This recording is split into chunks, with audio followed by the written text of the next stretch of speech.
Good morning, everybody. Welcome back to another video. First thing I want to go over is my CRV, which is still broken. I've been working on it. I've changed one of the shift solenoids down in here, and I've got another one down in there that I have taken off. But one thing I didn't know is the JDM CRV transmission. Well, I knew it was different than the USDM, but I didn't know how different. So I've got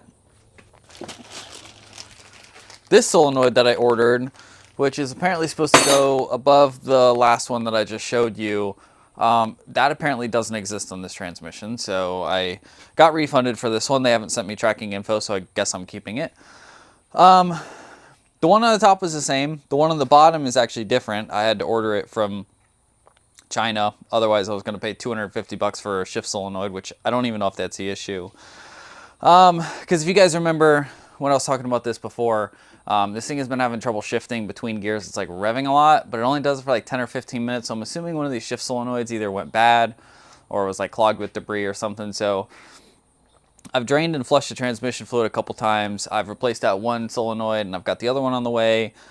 That's going to be it, and then we're going to test drive it and see if it actually works. I've also got new inner tie rods and boots because I've had a bit of loose play in the steering wheel and there was a lot of clunking. When I took these out, I mean, they flopped down like, well, I'm not going to give you an analogy, but yeah, they just flopped straight down. So they obviously need to be replaced. I got both those done. That was actually a fairly easy job using this tool, which you can rent from AutoZone. It's just like an inner tie rod puller. It's super cool. You just put one of those, whatever size you need, hit it with a breaker bar, and it comes off super easy. So that's the update for that. It's still going to be out of commission for probably another 2 weeks at least because, like I said, the part has to come from China. It's going to be DHL shipped. It's got to go through customs and all that bullshit. So I guess I'll update you guys whenever that gets here, and we'll go for a test drive together and see if it actually works. In other news, we're going to be working on the BMW quite a bit in this video. I have a few odds and ends things that I want to do.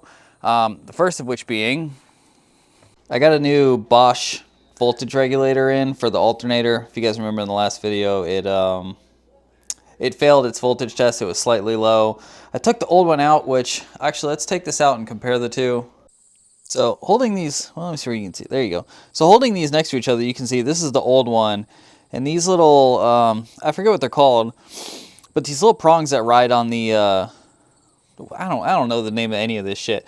But these have gotten worn down a lot, as you can see. So I'm about 99% positive that was the issue that I was having with the alternator, is it was worn down and it's not creating enough of an electrical current.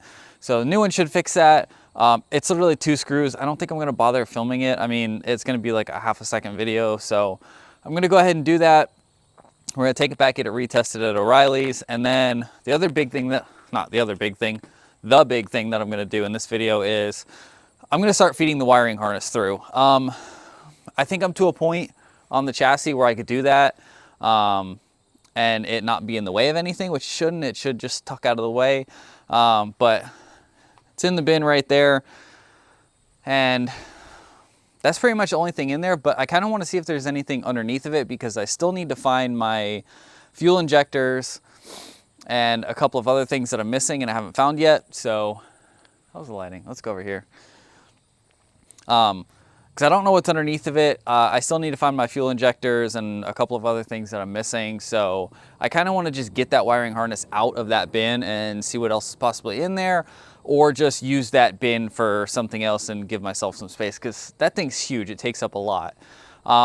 Last time I looked, a lot of it's labeled, so it should be fairly easy. And I've got a parts diagram to show me where it routes and everything like that. So that should be fairly easy. I'm going to do that. Since I've already got like a couple things like taillights and stuff hooked in, I might as well just hook them up and just kind of get that out of the way and done for now. So that's enough talking. Let's go ahead and get to work.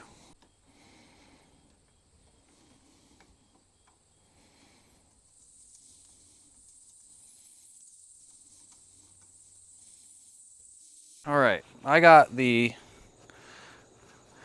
box of wiring down here, obviously. A couple of cool things I've already noticed.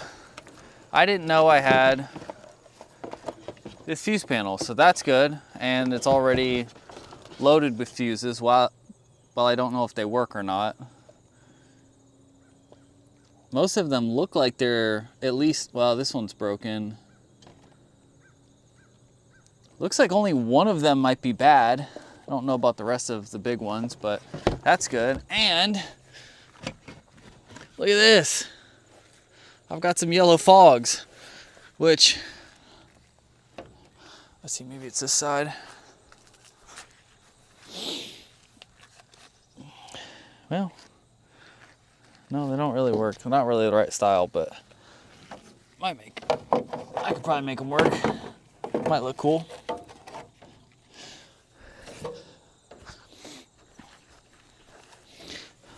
No, it is this side. Okay.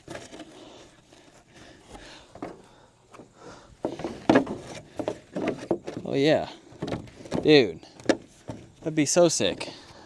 Just got to figure out a way to mount them on this aftermarket bumper. I don't know if you guys, look at that. I don't know if you can see it, but pretty cool. Anyway, back to what we're doing. So this is one giant spaghetti mess. It's all tangled up, so I'm gonna try my best to get it out in such a way that makes sense. That's cut. That's probably not good. Okay. Let's see. This looks like the main loom that goes over there, I would think. Let's try. Holy shit, bro. Okay, let me move this gas tank.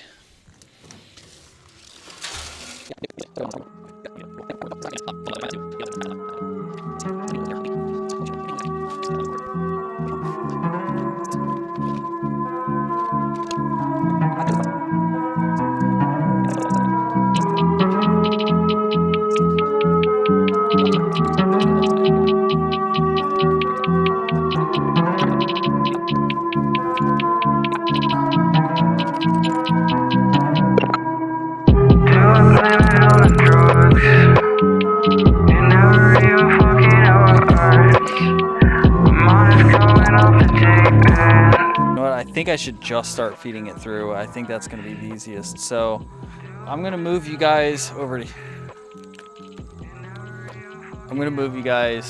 here because I'm pretty sure we're going through that hole right there. So I'm going to give you guys a better angle and we'll go from there, I guess.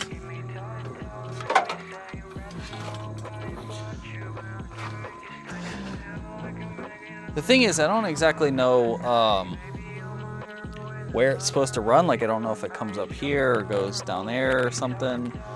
At this point, I don't really care. I'm just kind of getting it all where it should go. And we have started on the wiring harness, boys. It's honestly a huge step. And I think it'll be good for me mentally getting something this big, at least somewhat into place, you know?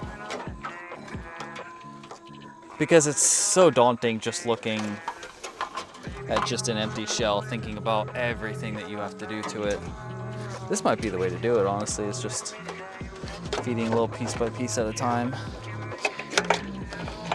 I'm gonna step inside though and start pulling it back.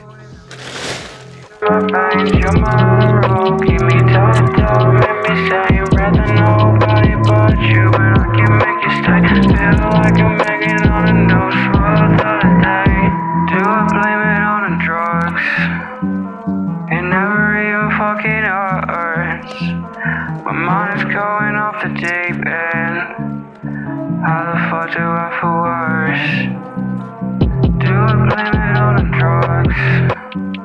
It never even fucking hurts. My mind is going off the deep end.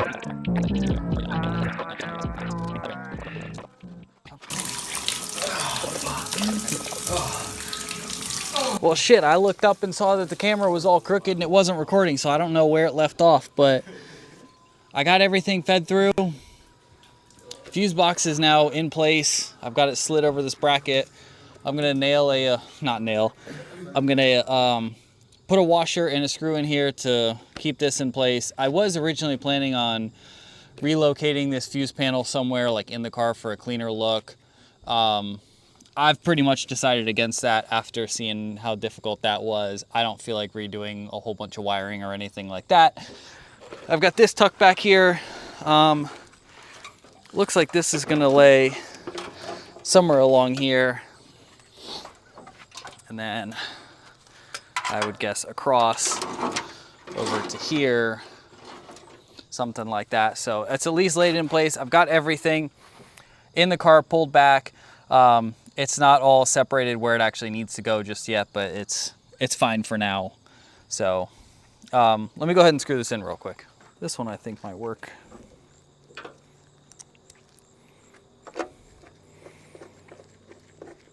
Oh yeah, perfect. Sweet. All right, dudes, I'm gonna call it here for today. My back is really hurting after running that, so it's getting late anyway. It's like, I don't know, 5, 6 o'clock, something like that. So I'm so sorry if you can hear the chihuahuas in the background. There's nothing I could do. My neighbor just leaves them outside all day. Anyway, I'm gonna call it for today, and tomorrow when I get home from work, I'm gonna go take the alternator to O'Reilly's to see if the voltage is any better. If not, I don't know what I'm gonna do really. I might try tearing it apart and rebuilding it or something like that, but I'm hoping the voltage regulator just fixes it. And I might actually start running some of the wires into their designated spots, because right now it's just another jumbled mess in here. So I know a lot of that, like right there, is gonna go up under the dash over here, and a lot of it's gonna go back into the trunk. I'm assuming through that hole right there. Don't really know, but yeah, we'll do some more tomorrow. So I will see you guys either tomorrow, maybe the next day, depending on what the weather is after work, and then we'll wrap up this video. Okay, good morning everyone. It's Friday now. I've been to the hardware store. I got some new bolts for here on the voltage regulator, and I got one that I think will work here that holds the alternator tensioner bracket. So we're gonna go ahead and get these installed in the alternator, put the voltage regulator in, go get it tested. Fingers crossed it actually works, because that's gonna set us up for in the next video when we finally put everything together. Otherwise, I don't know, I might have to order a reman or try and take this thing apart and rebuild it or something, but fingers crossed we don't have to do that. So this is the one that came off of it. I couldn't find any that were the exact same length. So I got one that's a little bit shorter and one that's a little bit longer. I'm gonna try the longer one first, because I got the 2 washers on it like was on this one. But if for whatever reason it doesn't thread all the way through, I got the shorter one. It's gonna thread in enough. I mean, it should, hopefully. Actually, now that I look at it, I don't know. Might have to rely on the longer ones. All right, let's see if it works. First bit of good news, the long screws worked. This thing's nice and tight, so let's go get it tested. Well, unfortunately it failed again. They had one of their lead techs look at it, and he said there's some rattling in the alternator, and he thinks the bearings are going out. And we looked at the price of how much a replacement bearing set and everything would be versus just buying a new alternator, and it's cheaper to just get a new alternator. It was only like 120 bucks, which is surprising. Everything I saw online was like at least like 250 for one, so that's good. It'll be here in a few days, so we'll get that new alternator put in, we'll get everything else put on, and I actually am going to buy a couple of things on Sunday that are going to really help out, so I'm going to take you guys with me for that. But that's all going to be in the next video. We're going to get a ton of work done in the next video. We got a good amount of work done in this video as well, so thank you all for watching. Be sure to give me a like and subscribe. It's the best way to support me. I appreciate each and every one of you, and I will see you all in a few days.